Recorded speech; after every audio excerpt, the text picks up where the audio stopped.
اور صحابہ اکرام کا تو کیا کہنا کہ انہوں نے اپنے اپنے وقت میں اور اپنے اپنے انداز میں اللہ تبارک و تعالیٰ کے ایک ایک حکم پہ جان کی بازی لگائی. توحید باری تعالیٰ صحابہ اکرام جب بیان کرتے تھے، اپنے ایمان کا اعلان کرتے تھے تو سارے کافر دشمن ہو جاتے تھے، اپنے بھی پرائے. یاریاں ٹوٹتی تھی، رشتہ داریاں ٹوٹتی تھی، عزیز و اقارب الگ ہوتے تھے، مقام جاتا تھا، حتیٰ کہ وطن کو بھی خیر باد کہنا پڑا صحابہ اکرام. اور دوسری طرف ان کو تمام چیزیں یوں میسر تھی. حضرت زید بن حارث ہیں، سب قید رضی اللہ تعالیٰ عنہ، غلام ہیں، بکتے بکتے حضور صلی اللہ علیہ وسلم کے پاس پہنچے. حضور نے خرید لیا. والد کو پتا چلا کہ میرا بیٹا مکے میں ہے، تلاش کرتے کرتے حضور کے پاس آ پہنچا. حضور نے فرمایا میں نے تجھے آزاد کر دیا، تو اپنے باپ کے ساتھ جا سکتا ہے. زید بن حارث کھڑے ہو کر کے کہنے لگے میں اپنے باپ کے ساتھ تو تب جاؤں جب مجھے سرکار مدینہ جیسا شفیق باپ کہیں اور ملتا ہو. کس قدر سرکار دو عالم صلی اللہ علیہ وسلم کی رحیمانہ اور کریمانہ زندگی ہے کہ صحابہ اکرام کو یوں گرویدہ کر دیا. لیکن ظالموں نے، دشمنان دین نے سرکار دو عالم صلی اللہ علیہ وسلم کو بھی نہیں بخشا. رات دن پروگرام بناتے تھے، ہر وقت تجویزیں لڑاتے تھے، کون سی صورت ہے ان کو ختم کرنے کی، کیا طریقہ کار ہو سکتا ہے. چنانچہ ایک روز پروگرام بنایا کہ بھی سارے اکٹھے ہو کر ابو طالب کے پاس چلو، پھر کوئی بات بنے گی. غلط کار لوگ رات دن تجویزیں ہی بنایا کرتے ہیں. اکٹھے ہو کر کے آ گئے ابو طالب کے پاس اور آ کر کے کہنے لگے ابو طالب تیرے بڑھیپے کا لحاظ ہے، تو مکے کا سردار ہے، بڑا معزز آدمی ہے، ورنہ اس نبی کو تو نعوذ باللہ ہم نے کبھی سے اڑا دیا ہوتا. ہم کوئی تھوڑے، توبہ، ہماری طاقت کا کوئی اندازہ کر سکتا ہے؟ تیری سرداری کا لحاظ ہے، تیرے بڑھیپے کا لحاظ ہے. ابو طالب کہنے لگا کیا بات ہے، تمہیں کیا تکلیف پہنچی؟ لگا یہ تمہارا بھتیجا ہمیں ہر وقت گالیاں نکالتا ہے، ہر وقت ہمیں گالیاں دیتا ہے تمہارا بھتیجا. ابو طالب نے حضور انور سب کہہ دو صلی اللہ علیہ وسلم کی ذات اقدس کو بلوا بھیجا. حضور تشریف لے آئے. ابو طالب کہنے لگے او میرے یتیم بھتیجے، یہ مکے کے لوگ شکایت کرتے ہیں، کہتے ہیں تیرا بھتیجا گالیاں نکالتا ہے. حضور صلی اللہ علیہ وسلم نے فرمایا چچا جان ساری عمر میں کبھی بھی کسی کو کسی حال میں بھی گالی نہیں دی. پتھر میں نے کھائے، مار میں نے کھائی، رات دن ان کی مار سہتا ہوں، میں نے تو کبھی گالی تو کیا بد دعا بھی نہیں دی. مکی کا کون سا چوک ہے جس میں انہوں نے مجھے نہیں مارا؟ کون سی وہ جگہ ہے؟ صحابی کہتا ہے امام الانبیاء محبوب کبریا حضرت محمد مصطفیٰ صلی اللہ علیہ وسلم مکے کے چوک میں کھڑے ہو کر لوگوں کو قرآن مجید سنا رہے ہیں. میں اس وقت تک مسلمان بھی نہیں تھا. میں نے دیکھا چاروں طرف کافروں کا مجمع لگا ہوا ہے، کوئی پتھر مار رہا ہے، کوئی اینٹ مارتا ہے، کوئی روڑے مارتا ہے، کوئی ہڈی مارتا ہے پھینک کر. چاروں طرف سے مار پڑ رہی ہے اور سرکار مدینہ بلا تحمل قرآن مجید کی تلاوت فرما رہے ہیں. زخموں سے خون کے پھوارے چھوٹ رہے ہیں. ایک عورت نے کوٹھی پہ سے آواز دی اے زینب تم کہاں چلی گئی؟ تمہارے ابا کو لوگوں نے لولوان کر دیا. حضرت زینب اپنے گھر سے نکلی رضی اللہ تعالیٰ عنہ پانی کا پیالہ لے کر. زینب کی آنکھوں نے دیکھا سرکار مدینہ کا تمام جسم زخمی ہے، لہو میں کپڑے بھی تربتر ہیں، شرابور ہیں. بیٹی اپنے باپ کو لپٹ گئی، ابا جان گھر چلو، یہ لوگ کیوں مارتے ہیں؟ کیا وجہ ہے؟ مار کیوں پڑی؟ کیا ہوا؟ آپ تو کسی کا مال نہیں چھینتے، ادھار لے کر واپس کرتے ہو، محافظت کرتے ہو، سب کی عزت کرتے ہو، صلہ رحمی فرماتے ہو، آپ کو لوگ کیوں مارتے ہیں؟ فرمایا بیٹی تجھے معلوم نہیں، میں ان تمام لوگوں کو یہ کہتا ہوں ساری کائنات کا مالک وہ ایک خدا ہے. اس پر یہ برف دیوتا ہوتے ہیں، اس کی یہ وجہ ہے ان سب کے ناراض ہونے کی. میں خدا کا قرآن سناتا ہوں، اللہ کی توحید کا پیغام ان تک پہنچاتا ہوں. مورخین نے لکھا ہے حضرت زینب نے پانی کا پیالہ پیش کر دیا، سرکار مدینہ صلی اللہ علیہ وسلم نے منہ مبارک میں لے کر کلی جو کی تو منہ سے لہو آیا. وہ مار صحیح ہے کالی کملی والے نے، خدا کی قسم. حضور فرماتے ہیں بخاری شریف میں حدیث موجود ہے کہ اللہ کی راہ میں جتنی میں نے مار کھائی اس زمین کے اوپر اس آسمان کے نیچے اتنی کسی نے مار نہیں کھائی. اور بلکہ ایک مقام پہ آتا ہے یوں فرمایا کہ اور تو اور رہے، غیر تو غیر رہے. میری پیدائش کے وقت میں جس چچا نے مٹھائی بانٹی تھی، جس نے باندیا اور غلام آزاد کیے تھے، میرے بدن پہ، میرے جسم پہ ایسی جگہ نہیں جہاں پہ سگے چچی کے ہاتھ کا پتھر نہ لگا۔ کوئی مذاق ہے؟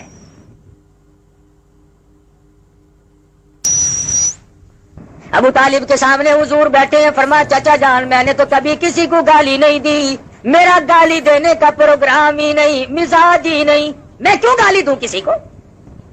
وہ وہیں پہ بیٹھے تھے، مکے کے جو بڑے بڑے شیطان تھے وہ وہیں موجود تھے، کہنے لگے کون کہتا گالی نہیں دیتے، ہر وقت نکالتے ہو گالیاں؟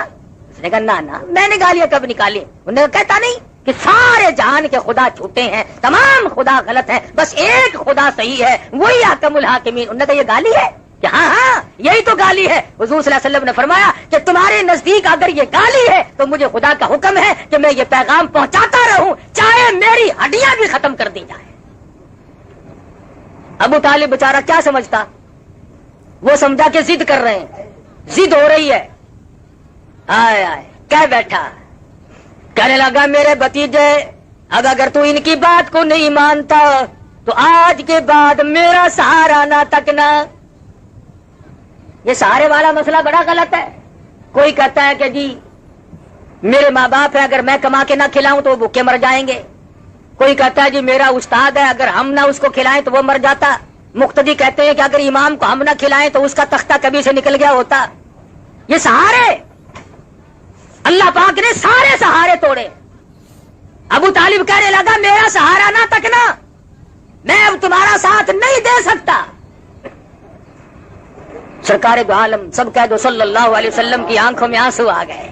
فرمایا چچا جان آج تک تم نے غلط سمجھا ہے کہ میں تمہاری کمر پہ، تمہارے بلبوتے پہ یہ سب کچھ کر رہا ہوں۔ ہٹو آپ بھی ایک طرف ہو کے دیکھ لو، وہ خدا میری حفاظت کرنے والا ہے، وہ مالک کائنات، وہ بے نیاز خدا ہے، وہی میری حفاظت کرے گا۔ مکے کے لوگ پہلے تو اکڑے، کفر کی یہ عادت ہے، پہلے اکڑتا ہے، بڑا زور دکھاتا ہے، ہم یوں کر دیں گے، دیکھنا جی ابھی رگڑ دیتے ہیں، اور جب سامنے آئے اسی وقت ہی کر کے چپ ہو جاتے ہو، نہیں جی نہیں ایسی دیر میں گل کی تھی، ایسی کو لڑ لگے، بس فوراً ڈھیلے پڑ جاتے ہیں اسی وقت۔ پہلے دماغ میں تھوڑی سی خرخشی ہوتی ہے، جب سامنے آیا حق، جال حق کو زہق الباطل ان الباطل کان زہوقا، جب حق آئے گا باطل بھاگے گا، اسلام آئے گا تو کفر کا ستیہ ناس اور بیڑا غرق ہوگا، رہ ہی نہیں سکتا کفر پھر۔ اور مجھے افسوس ہے کہ آج کی دنیا میں تمہارے پاس 6666 قرآن کی آیات موجود ہیں، ارے 8 لاکھ سے زیادہ پیغمبر کے ارشادات کا ذخیرہ موجود ہے، 1,29,000 صحابہ کرام کے قول و افعال اور عمل موجود ہے، اور بڑے بڑے بزرگ اور ائمہ کی زندگی موجود ہے۔ آج بھی لوگ کیا کہتے ہیں، مجھے پتہ نہیں کیڑے پاسے حق ہے، سانو تے ایویں نظرتا ہے۔ کتنے بڑی بے ایمانی کے الفاظ ہیں کاکا، جو ہن تک پتہ نہیں لگا تو پھر لگنا ہی نہیں، جو اب تک پتہ نہیں لگا پھر لگے گا قبر میں، پھر آگے پتہ لگے گا، پھر پرسلات پہ پتہ لگے گا، پھر موت کے جھٹکے کے وقت پتہ لگے گا۔ اگر اب بھی تجھے قرآن سمجھ میں نہیں آیا تو پھر آئے گا ہی نہیں، پھر کب آنا ہے؟ سرکار دو عالم صلی اللہ علیہ وسلم کے پروگرام میں دخل اندازی کرنے والے لوگ دنیا میں اس قدر ذلیل ہو کر کے مرے کہ تاریخ آج ان کے بعد کوئی اور ایسی نظیر پیش نہیں کر سکتی۔ فرمایا فلا تطع المکذبین ودوا لو تدہن فیدہنون۔ اے میرے محبوب صلی اللہ علیہ وسلم آپ بالکل بھی ڈھیلے نہ پڑے، ان کے پیچھے نہ لگنا، میں خدا آپ کا نگہبان اور محافظ ہوں، کوئی پرواہ نہ کرو، آپ ہے اور میں ہوں، بس کسی کی کیا حاجت باقی ہے۔ تو صحابہ کرام نے اپنے اپنے وقت میں ایسا انداز اختیار کیا، اللہ غنی، مرد تو مرد رہے، عورت ہے، عورت ساتھ ہے، اور کتنی خوش نصیب مائی ہے، خامند بھی صحابی، بیٹا بھی صحابی، خود بھی صحابیہ، خود بھی صحابیہ۔ ارے قربان کر دوں 2 جان کی دولت ہے اس مائی کی جوتے سے اڑی ہوئی خاک پہ جس کا پورا گھرانہ کالی کملی والے کا غلام بن چکا ہو، اور غلام بھی اس طرح کا۔ ابو جہل کو مکے میں صرف سمیہ ملتی تھی، اسے اور کوئی نہ ملا، اسے ڈھونڈ کر کیوں لایا؟ ایماندار اور بھی تو تھے، اس کے بیٹے کو پکڑ کے لاتا، اس کے خامن کو پکڑ کے لاتا، خاندان کے اور لوگوں کو اس طریقے سے کیوں نہیں مارا؟ اس لیے کہ بیٹا جوان تھا, خامد بھی طاقتور تھا اور لوگوں کی جانوں میں جان تھی. ابو جہل مکے کا بدماش تھا, کہنے لگا کمزور کو مارنا آسان ہے, کمزور کو مارنا آسان ہے. سمیہ اس قدر بڑھیپا طے کر چکی تھی, گردن ہلتی تھی, زبان تتلاتی تھی, ہاتھ حرکت کرتے تھے, گردن میں ہاتھ پاؤں میں ریشہ آ چکا تھا, لیکن خدا بند ذوالجلال کا دیا ہوا ایمان اور نبی کا عطا کردہ کلمہ اور اللہ کی توحید کو سمیہ نے اپنی رگوں میں ایسا بسایا تھا کہ زمین و آسمان ہل سکتے ہیں پر سمیہ کے ایمان میں فرق نہیں آ سکتا. اتنا مضبوط ایمان تھا. ابو جہل سارے مکے میں سے ڈھونڈ کے لایا بڑھیا کو. پتا چلا یہ جو کمزوروں کو لوگ مارا کرتے ہیں, غریبوں کو ستایا کرتے ہیں, محکوموں پہ ظلم کیا کرتے ہیں, پتا چلا کہ ان شیطانوں نے یہ چال ابو جہل سے سیکھی ہے اور اسی کی نسل ہو تو کوئی پتہ ہی نہیں, ورنہ اور مکے میں مل سکتے تھے. سمیہ کو چھانٹ کے کیوں لایا؟ اس لیے کہ یہ بوڑھی ہے, کمزور ہے, ڈر جائے گی, عمر رسیدہ عورت ہے, گھبرا جائے گی, بڑھیپے میں ویسے بھی دل کمزور ہو جاتا ہے. لا کر میدان میں کھڑی کر دی, پیروں میں رسی باندھ دی, ہاتھوں میں رسی باندھ دی اور برچا لے کر کہنے لگا سمیہ اب دو راستے ہیں, یا جان بچا یا ایمان بچا, تیسرا راستہ نہیں ہے. سمیہ فرمانے لگی او ظالم تو کیا سمجھتا ہے, جو برچا تو مجھے مارنے کے لیے دکھاتا ہے میں تو محبوب کا دروازہ کھولنے کے لیے اس کو چابی سمجھتی ہوں. تو مجھے برچا دکھا رہا ہے مارنے کے لیے, ارے مرنے میں میرے دیر کیا ہے, بہتر ہوگا کہ برچا تیرا ہو, سر میرا ہو, در میرے آقا کا ہو اور میں جا کر کہوں کہ میں حاضر ہو گئی ہوں. اس سے بڑی کیا سعادت ہو سکتی ہے؟ نعرہ تکبیر. مجھے اور کیا چاہیے؟ حضرت سمیہ کھڑی ہے, صحابہ کہتے ہیں کوئی گھبراہٹ نہیں, کسی طرح کی پریشانی نہیں. حضرت عمار بن یاسر رضی اللہ تعالیٰ عنہ جوان بیٹا حضور کی خدمت میں پہنچا اور جا کے کہنے لگا یا رسول اللہ ذرا تشریف تو لاؤ, میری بوڑھی اماں کا حال تو دیکھو. حضور تشریف لائے. کتنے بے کس اور مجبور ہوں گے اس وقت میں مسلمان کہ سرکار دو عالم صلی اللہ علیہ وسلم نے جب دیکھا سمیہ کو بندھا ہوا تو آنکھ میں آنسو آ گئے اور فرمایا عمار اسی وقت دوڑ کے جاؤ, سمیہ کو جا کے بہشت کی بشارت سنا اور جا کر کے میں نبی کا سلام پہنچا.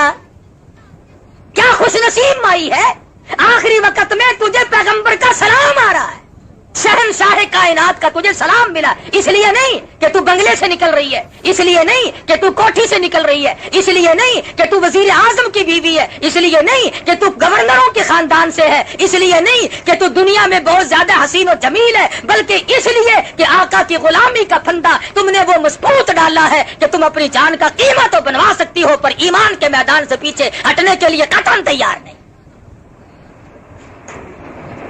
سمیہ کے بیٹے نے آ کر کے سلام پہنچایا, نبی کا پیغام اور بشارت دی تو مسکرا رہی ہیں. کافر حیران کھڑے ہیں.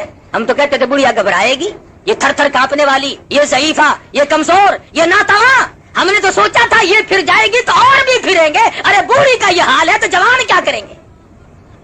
حضرت سمیہ رضی اللہ تعالیٰ عنہ بالکل آرام سے کھڑی ہیں, بار بار چاروں طرف سے کافر ڈراوا دے رہے ہیں, ابھی ابھی تیرے ٹکڑے کر دیے جائیں گے, ابھی ابھی تجھے چیر دیا جائے گا, ابھی ابھی تجھے تیرا قیمہ بنا دیا جائے گا, ابھی تجھے یوں مارا جائے گا. سمیہ کہنے لگی بات ہی کوئی نہیں, میرے یہاں مرنے جینے کا فرق ختم ہو گیا. کیوں؟ اس لیے الفت میں برابر ہے, وفا ہو یا کہ جفا ہو, ہر چیزوں میں لذت ہے گر دل میں مزہ ہو. تم مجھے مرنے سے ڈرا رہے ہو, ارے یہ جو وقت گزر رہا ہے مجھے یہ شاک معلوم ہوتا ہے, جلدی کرو مجھے میرے محبوب سے ملا. یہ موت میرے لیے دروازہ بنے گا, میں اپنے پروردگار سے ملوں گی, میں اپنے کلمے کی شہادت دوں گی, میں اپنے مضبوط ایمان کا اظہار کروں گی, میرے یہاں گھبراہٹ کا نام و نشان نہیں. سبحان اللہ, ماشاءاللہ. اور مفت کا ڈراوا نہیں تھا. چنانچہ ابو جہل آگے بڑھا, ارے بڑھے پہ ترس نہ کھایا, کمزور ہے, عورت ہے, مائی ہے, ضعیف ہے, برچھا مارا, ادھر ادھر اونٹ دوڑا کر سمیہ کے ٹکڑے کر دیے گئے. مجال ہے جو ایمان میں ذرہ برابر بھی تزلزل آیا ہو یا گھبراہٹ آیا ہو, ارے ایمان ہو تو ایسا ہو, خدا کے قرآن کی عظمت ہو تو ایسی ہو. آج ہم اپنے آپ کو مسلمان بھی کہلاتے ہیں اور ذرہ برابر بھی تکلیف کا تحمل کرنے کے لیے ہم لوگ تیار نہیں. ہزارہ واقعات ہیں صحابہ کرام کے، ارے جنہوں نے اللہ کو اپنایا. مجدد الفسانی کو گوالیار کے جیل کے قلعے کے اندر خدا کو پکارنا پڑا اور خدا بند عالم کے نام کی ضربیں لگائی. ابو حنیفہ کا جنازہ جیل سے نکلا. علامہ ابن تیمیہ مرحوم کا جنازہ دمشق کی جیل کے مینارے سے اعلان ہو کر کے باہر آتا ہے. کون ہے جس نے مصیبت نہ سہی؟ اور تمہارے قریب کی بات ہے، یہ ہندوستان کا بادشاہ ظفر انگریزوں نے قید کر لیا، قید کر کے رنگون لے گئے. ہاتھ پاؤں میں بیڑیاں پڑی ہوئی ہیں. ایک انگریز افسر نے آ کر کے کہا کہ دوپہر کے وقت تمہاری دعوت ہے. شاہ ظفر حیران ہے، کہاں میں قیدی اور کہاں میری دعوت؟ کیا بات ہے کہ نہیں انگریز گورنمنٹ نے تمہاری دعوت کی ہے. انگریز بڑا بے ایمان تھا، اس نے جس طرح کی گولی کوئی کھاتا دکھائی دیا ویسی گولی ماری. کسی کو سر کا لقب دے دیا، کسی کو جائیداد اور مربے اور جاگیریں دے دی، کسی کو کچھ دیا کسی کو کچھ دیا، تاکہ یہ لوگ اسلام اور مسلمانوں سے غداری کرتے رہیں. اور شاباش ہے ان مسلمانوں کو بھی، آج تک بعض لوگ غداری کرتے چلے آتے ہیں. وہ پھر کہتے ہیں جی ہم سے بڑا مسلمان کوئی نہیں. اچھا کیا نشانی ہے جی مسلمانی کی؟ کہ دیکھو نا جی میرا ابا سر تھا، سر انگریز کا دیا ہوا لقب سر کا تھا. یہ نہیں کہا کہ میرا باپ نمازی تھا، حاجی تھا، غازی تھا، مجاہد تھا، اللہ اور اس کے رسول کے احکام پہ مر مٹنے والا تھا. کہ نہیں انگریز کے گھوڑوں کی لید اٹھایا کرتا تھا، انگریز کے گھوڑوں کے خرخرے مارا کرتا تھا. یہ جو تمہیں بڑے بڑے آج بھی تنگ کرتے دکھائی دیں اور جنہوں نے ہمارے ملک میں 30 برس ہو گئے طوفان مچا رکھا ہے، یہ سارے انگریز کے گھوڑوں کی لید صاف کرنے والے لوگ ہیں. میں تھوڑا سا شہر سے باہر رہتا ہوں نا، اب دیہات کے لوگ کہتے ہیں ارے کاکا ہوں کیا تھی گا ریڈیو تے ہر ویلے بانگ لگی رہتی ہے، ریڈیو تے ہوں تو بانگ کھلی ہے. 30 سال میں کبھی ریڈیو پہ اذان نہیں ہوئی. وہ بدماشی پھیلائی ریڈیو ٹیلی ویژن کے ذریعے، وہ کنجر پنا پھیلایا کہ خدا کی زمین بھی پناہ پکار اٹھی. کنجریوں بدماش عورتوں کے گانے ہر وقت، بڑے خوش ہیں سبحان اللہ. بغیرت بنا دیا گیا پوری قوم کو.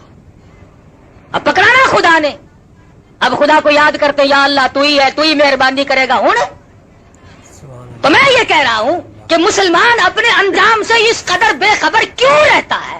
اسے کیوں یہ عقل نہیں کہ میں مر بھی سکتا ہوں، اونچ نیچ بھی ہو سکتی ہے؟ تو شاہ ظفر کی دعوت کی انگریز گورنمنٹ نے اور پیروں کی بیڑیاں کھول دی اور ہاتھ کی ہتکڑی نکال دی اور کمرے میں جا کر کے بٹھا دیا. ہاتھ دھلائے اور اس کے بعد برتن آنے شروع ہوئے. 1 آیا، 2 آئے، 3 آئے، یہ کے بعد دیگرے 12 برتن آئے جن کے اوپر سرپوش ڈھکے ہوئے تھے. اور جب انگریز افسر نے شاہ ظفر کے سامنے آ کر کے وہ برتن اٹھائے اور سرپوش اٹھائے تو شاہ ظفر نے دیکھا کہ پہلے برتن میں سب سے بڑے بیٹے کا سر تھا اور اس کے بعد اس سے چھوٹے کا سر تھا اور پھر تیسرے کا سر تھا. شاہ ظفر کے 12 بیٹے تھے، 12 کے 12 بیٹوں کے سر شاہ ظفر کے سامنے برتنوں میں کاٹ کر رکھے ہوئے تھے. تاریخ شاہد ہے، تاریخ گواہ ہے. ظفر رویا نہیں کہ ہائے میرے سارے بچے مر گئے، نہیں. تاریخ کہتی ہے شاہ ظفر نے مسکرا دیا اور کہا شاباش میرے بیٹو، خاندان تیموریہ کی نسل کو یوں ہی چاہیے کہ وہ اپنے باپ کی حضور میں اسی طرح سے سرخرو ہو کر کے آئے. اس شاہی خاندان کی اولاد کو یوں ہی چاہیے تھا. مجھے تمہارا غم تھا کہیں میرے بعد یہ لوگ کافروں کی غلامی نہ قبول کر لے. میں اب خوش ہوں کہ تم بھی پہنچ گئے ہو اور خدا کے یہاں میں بھی آ رہا ہوں.